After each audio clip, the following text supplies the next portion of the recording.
Ever stop and wonder how a giant company, like a Coca-Cola or an Apple, actually sells millions of things to millions of people all over the world every single day? Well, the secret is this powerful, invisible digital engine working behind the scenes. And today, we're going to pop the hood on one of the most important ones out there, SAP Sales and Distribution, or as you'll hear it called, SD. Let's jump in. I mean, really think about that for a second.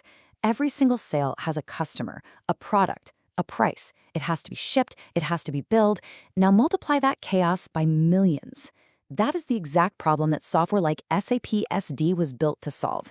It's a huge puzzle of data and logistics, and SAP SD is really the key that makes all those pieces fit together.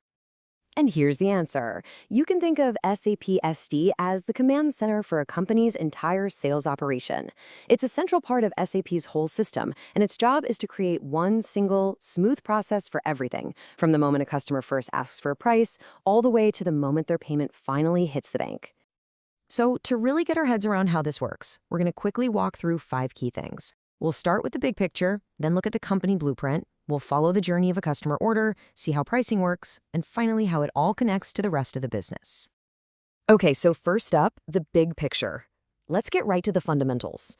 What is the actual problem that SAP SD is solving for a business? Well, it's not just one single thing.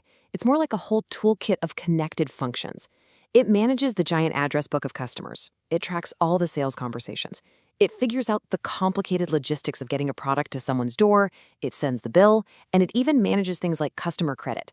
So for example, when you order a new phone online, SAP SD is the system that's taking your order, checking if it's in stock, and then telling the warehouse to get it shipped out to you. It's the engine that makes all of that happen without a hitch. Now, on to our second section. You can't just start selling things. Before a single order can be processed, the system needs a really detailed blueprint of how the company is actually set up to sell.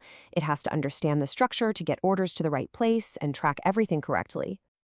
And probably the easiest way to think about this is like a family tree. It basically maps out all the relationships and the hierarchy within the company's sales side. For instance, the trunk of the tree might be the entire company, and then the branches could be different sales regions or maybe different product lines. And here you can see what that structure looks like inside the system. Right at the top, you've got the company code. That's the main legal entity. Then, underneath that, you have different sales organizations, maybe for different countries. And under those, you get even more specific with distribution channels. Think retail stores versus online sales, and divisions for different product groups. And this structure is absolutely critical because it dictates exactly how every single sale gets processed and reported. Okay, so once the company's skeleton is in place, the system needs data. And what's the single most important piece of data in any sale? Yep, it's the customer. And we are not talking about a simple name and address here.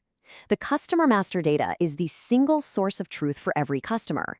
As you can see, it's got everything. Their contact info, their shipping preferences, their payment terms, even their tax info. Everything the system could possibly need to know about that customer is right here in one place. So we know who we're selling to. Now, the system needs to know what we're selling. Every single product or service that the company offers has to have its own detailed record. This is called material master data. And just like with the customer record, this contains every detail you can imagine about the product. Its description, how it's measured, is it sold by the piece or by the kilo, what's its weight for shipping, which warehouse is it in, you name it. This super detailed catalog is essential for everything that's about to happen next. All right, the foundation is set. We've got our company blueprint, we know our customers, and we have our product catalog. Now we get to the fun part. We can finally follow an order on its journey through the system. This diagram gives us a great bird's eye view of the whole sales cycle. You can see it's a continuous loop, starting with that very first customer interaction and ending only when the final payment is made. And at every single one of these steps, SAP SD is in the background, tracking and managing the whole process, making sure nothing falls through the cracks. So let's break that journey down. It all starts with what we call pre-sales. A customer might ask for information, that's an inquiry, and the company sends back a formal offer or a quotation. When the customer says, yes, let's do it, that quote turns into a legally binding sales order. That order immediately triggers a notification to the warehouse to pick, pack, and ship the product. That's the outbound delivery. As soon as the goods are on the truck, the system automatically generates an invoice. And finally, when the customer pays that invoice, the payment is recorded and the cycle is complete. Now let's zoom in on what is, to me, one of the most powerful and honestly coolest parts of SAP SD, pricing. This is really where the magic happens. You see, the price you pay for something is almost never just a simple list price. It's actually calculated on the fly based on a ton of different factors. SAP handles this with something called the condition technique, which is basically a really sophisticated rulebook. For example, there might be a rule that says, if this customer is a VIP, give them a 10% discount. Or maybe, if the order's over $1,000, give them free shipping. The system can have hundreds of these rules, and it applies the right ones in an instant. And here's a little peek at how that rulebook actually works. The system always starts with a base price. That's PROO here. Then it starts asking questions. Does this specific customer get a discount? If so, it applies KOO7. Is there a special promotion on this product right now? Okay, then it applies KOO4. Then it adds on any extra charges like freight. That's KFOO. And finally, it calculates taxes like UTX1. It layers all of these conditions together to come up with one final, perfectly accurate price for that specific order. Okay, our final section, and this might be the most crucial takeaway of all. SAP SD is incredibly powerful, but it does not work in a vacuum. Its real strength comes from how seamlessly it connects with every other part of the business. And this is the beauty of a truly integrated system. Think of it like an automated conversation happening inside the company.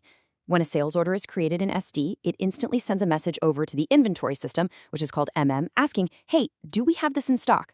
MM checks and replies, yep, and automatically reduces the inventory count. At the exact same time, SD pings the finance system, or FI, and asks, is this customer's credit good? FI checks their credit limit and says, yep, they're all clear. It's this constant automated chatter that keeps the entire business perfectly in sync. So when you put it all together, SAP SD is so much more than just a piece of software. It's really the digital thread that ties a company's products, its sales teams, and its customers together into one single seamless process. And that leaves us with one final thought to chew on. In a world that moves this fast, what do you think happens when that digital thread frays, or even snaps completely?